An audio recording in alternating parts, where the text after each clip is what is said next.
প্রিয় শিক্ষার্থীবৃন্দ, শামসুদ্দিন ভূঁইয়া উচ্চ বিদ্যালয় কর্তৃক আয়োজিত অনলাইন ক্লাসে সবাইকে স্বাগত। আশা করি সবাই শারীরিকভাবে সুস্থ আছো। আলহামদুলিল্লাহ, আমিও সুস্থ আছি। আমি আজকে অষ্টম শ্রেণীর গণিত বিষয়ের পাটিগণিত অংশের দ্বিতীয় অধ্যায়ের লাভ ক্ষতি এবং মুনাফা নিয়ে আমি আলোচনা করব। আমি এর আগে এই চ্যাপ্টার থেকে আরও 2টি ক্লাস করেছি, আজকে তৃতীয় ক্লাস। আমি এই সংক্রান্ত বিষয়ের একটি সৃজনশীল প্রশ্ন আমি বোর্ডে লিখেছি। প্রশ্নটি তোমরা সবাই খাতায় লিখে নাও। এরপর আমি প্রশ্নটি সমাধান করব। আমি বোর্ডের প্রশ্নটি পড়ে শুনিয়ে দিচ্ছি। যাদের বোর্ডে দেখতে অসুবিধা তা আমার কথা শুনে তোমরা লিখতে পারবে।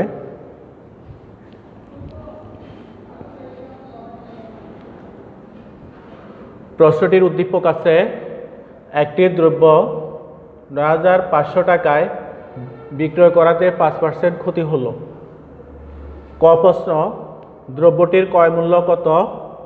খ প্রশ্ন, 15% লাভ করতে হলে দ্রব্যটি কত মূল্যে বিক্রয় করতে হবে? গ প্রশ্ন, দ্রব্যটির ক্রয় মূল্যের সমপরিমাণ টাকা 5% হার মুনাফায় 3 বছরের জন্য ব্যাংকে জমা রাখলে চক্রবৃদ্ধি মুনাফা কত পাবে? আসি এবার আমি অঙ্কটি সমাধান করি।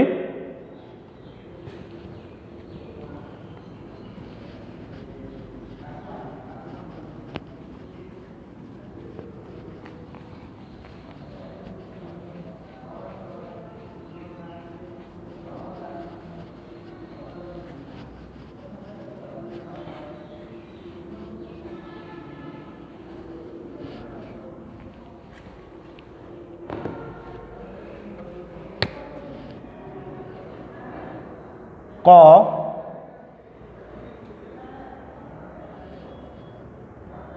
আমরা এখানে বাইর করতে বলছে, দ্রব্যটির এখানে বলছে ৯৫০০ টাকায় বিক্রয় করাতে 5% ক্ষতি হয়েছে। তাহলে এই ক্ষেত্রে আমরা ৯৫০০ টাকাটা এটা কি মূল্য? বিক্রয় মূল্য। বিক্রয় করায় বলছে, সুতরাং এটি হচ্ছে বিক্রয় মূল্য। আমরা 5% ক্ষতি হওয়ার কারণে এটির ক্রয় মূল্য কত ছিল? আমরা বিক্রয় মূল্য আছে, আমরা ক্রয় মূল্য বাইর করে নেব। তো আমি এখন লিখি 5% ক্ষতিতে বিক্রয় মূল্য সমান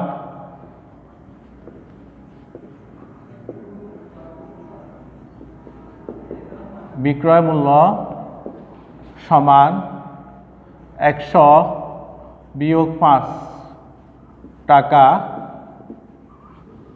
সমান 95 টাকা। তাহলে আমরা এখানে দেখলাম 5% ক্ষতিতে বিক্রয় মূল্য সমান 100 বিয়োগ 5 টাকা সমান 95 টাকা। এখন আমাকে ক নম্বর প্রশ্নে বলা হচ্ছে দ্রব্যটির ক্রয় মূল্য কত? তাহলে আমরা ক্রয় মূল্য যদি বাইর করতে হয় তাহলে ঐকিক নিয়মের ক্ষেত্রে আমরা যেটা বাইর করবো সেটা কোথায়? পেছনে যাবে, লাইনের পেছনে যাবে। আর যেটা দেওয়া আছে সেটা আমরা সামনে রাখবো। তাহলে এই ক্ষেত্রে 5% ক্ষতিতে বিক্রয় মূল্যের বিরুদ্ধে আমার 100 টাকাটা হলো আমার ক্রয় মূল্য আর বিক্রয় মূল্য হলো আমার 95 টাকা। তাহলে যদি আমি ক্রয় মূল্য বাইর করতে হয় তাহলে ক্রয় মূল্যটা আবার পেছনে যাবে, তাহলে 100 যাবে পেছনে আর 95 আসবে আগে। তাহলে আমি প্রথম লাইনটা এইভাবে লিখব, বিক্রয় মূল্য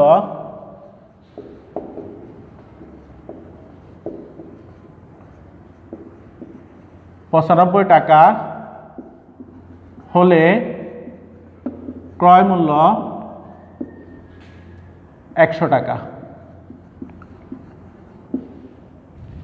সুতরাং বিক্রয় মূল্য 1 টাকা হলে দ্রব্যটির ক্রয় মূল্য হবে আরো কম হলে 95 যাবে নিচে, 100 যাবে উপরে। তাহলে 95 ভাগের 100 টাকা। সুতরাং বিক্রয় মূল্য ৯৫০০ টাকা হলে ক্রয় মূল্য হবে, নিচে আগের অংশটা আমরা লিখে ফেলব, 95 নিচে 100 উপরে, আর তাহলে 1 টাকা হলে যত হয় 9,000, 500 টাকা হলে আরও বেশি, তাহলে 9,500 যাবে উপরে। এবার আমরা কাটি 95 95 আর 2 শূন্য আছে, 2 শূন্য পাশে লিখিয়ে দিলাম। তাহলে আমরা 100 100 যদি পূরণ করি তাহলে হবে 10,000, 10,000 টাকা। উত্তর দ্রব্যটির ক্রয় মূল্য 10,000 টাকা।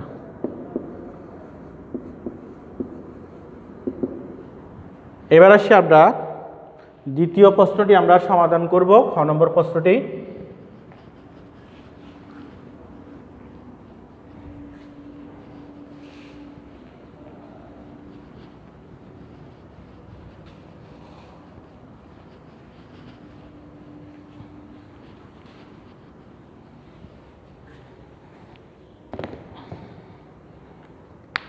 খ নং প্রশ্নটি হচ্ছে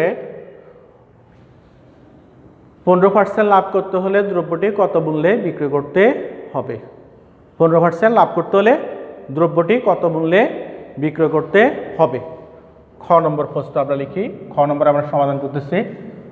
ক হতে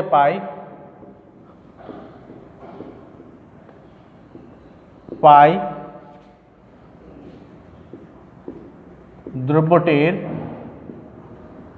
ক্রয় মূল্য সমান 10,000 টাকা। এখন আমাকে বলছে 15% লাভ করতে হলে দ্রব্যটি কত মূল্যে বিক্রি করতে হবে। তাহলে আমরা এখানে 15% লাভে বিক্রি মূল্য বাইর করি। 15% লাভে বিক্রয় মূল্য সমান 100 যোগ 15 টাকা। তাহলে আমরা লাভ হলে কি হবে, ক্রয় মূল্যের সাথে যত টাকা লাভ হচ্ছে 15% লাভ, তো 100 টাকা 15 টাকা লাভ, তাহলে আমার বিক্রয় মূল্য হবে 100 যোগ 15 টাকা সমান 115 টাকা।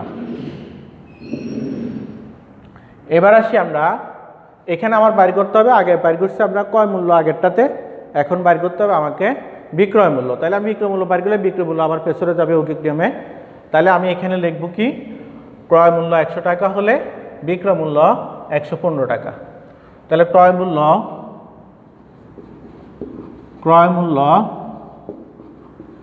100 টাকা হলে দ্রব্যটির বিক্রয় মূল্য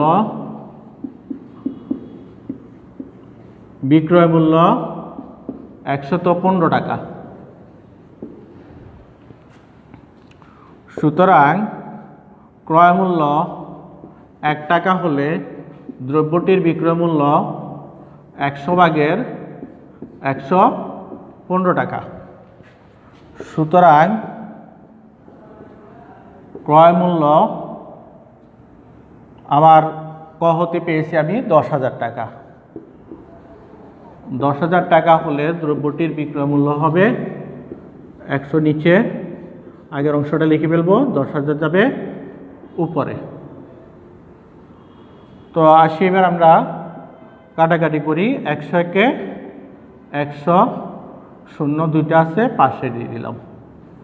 তাহলে এবার আমরা পেয়েছি কত, 115 একে 115 আর আছে 2 শূন্য, এত টাকা। তাহলে আমরা পেয়েছি এখানে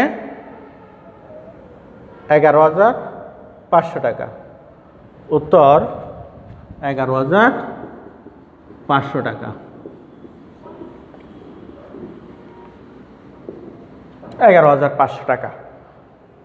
আসি এবার আমরা গ নং প্রশ্নটির সমাধান করি।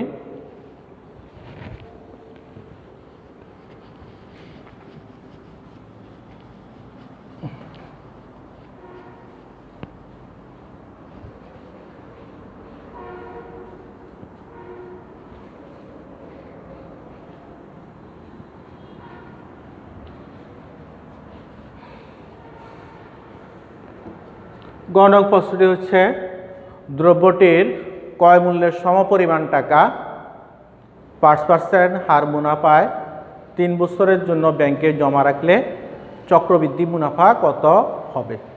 এখানে আমাদের চক্রবৃদ্ধি মুনাফা বাইর করতে বলছে। তাহলে আমি লিখি গ নম্বর প্রশ্ন, দ্রব্যটির ক্রয় মূল্যের সমপরিমাণ টাকা, দ্রব্যটির ক্রয় মূল্যের সমপরিমাণ টাকা 5% হার মুনাফায় 3 বছরের জন্য ব্যাংকে জমা রাখলে চক্রবৃদ্ধি মুনাফা কত হবে। তাহলে এখানে আমি লিখি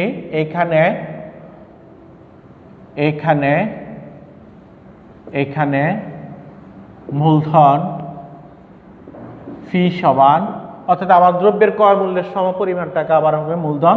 তাহলে দ্রব্যের ক্রয় মূল্যের সমপরিমাণ টাকা হলো আবার কত, 10,000 টাকা। কত টাকা, 10,000 টাকা।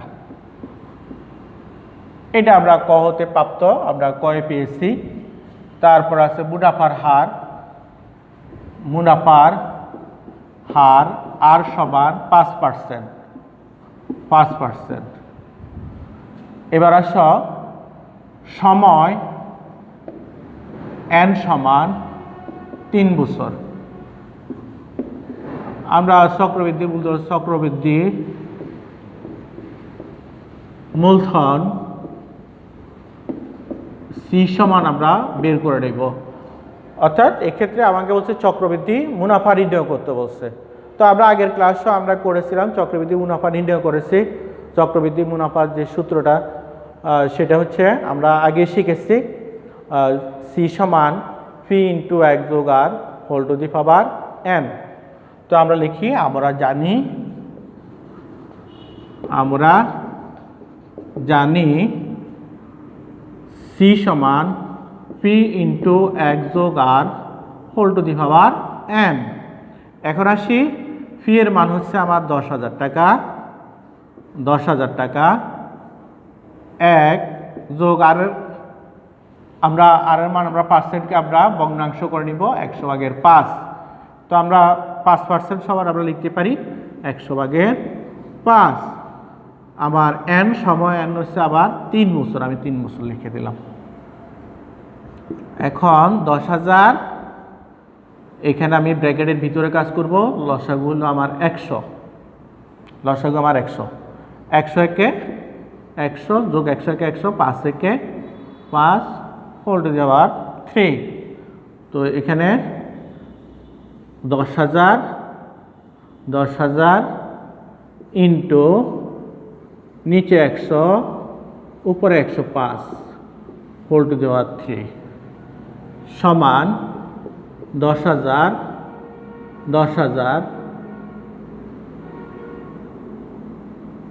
ইন্টু 1.05 হোল টু দি পাওয়ার 3। যত শূন্য তত ঘর আগে দশমিক, তাহলে 1.2 ঘর আগে দশমিক, তাহলে 5 শূন্যর আগে দশমিক বসাচ্ছি, তাহলে 1.05, 1.05। তো আমরা এখন পূরণ করব। এখানে 10,000 বসে গেছে, পূরণ।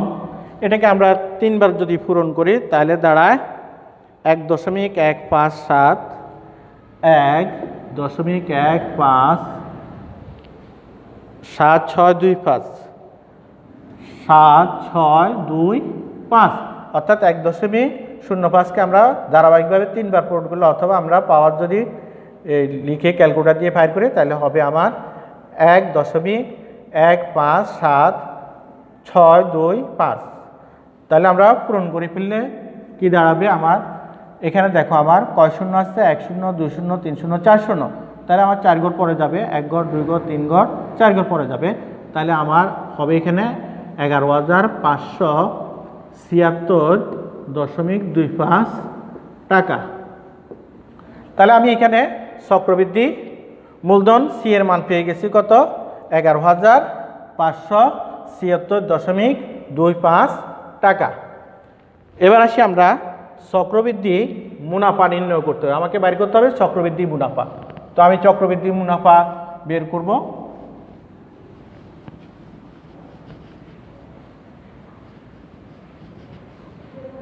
চক্রবৃদ্ধি মুনাফা, সুতরাং চক্রবৃদ্ধি মুনাফা সমান সি মাইনাস ফি টাকা সমান সির মান হচ্ছে আমার এখানে 11,576.25 বিয়োগ আমার পিন মান হলো 10,000 টাকা।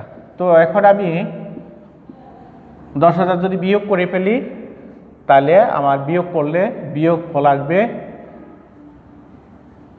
1,576.25 টাকা। তাহলে উত্তর আমার চক্রবৃদ্ধি মুনাফা হবে 1,576.25 টাকা।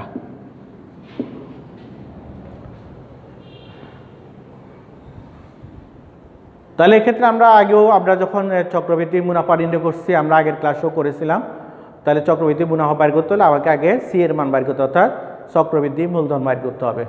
আর চক্রবৃদ্ধি মুনাফা বের করতে হলে আমাকে সি এর মান থেকে পি এর মান বিয়োগ করতে, অর্থাৎ চক্রবৃদ্ধি মূলধন থেকে মূলধন যদি বিয়োগ করে দিই তাহলে আমার চক্রবৃদ্ধি মুনাফা পাবো।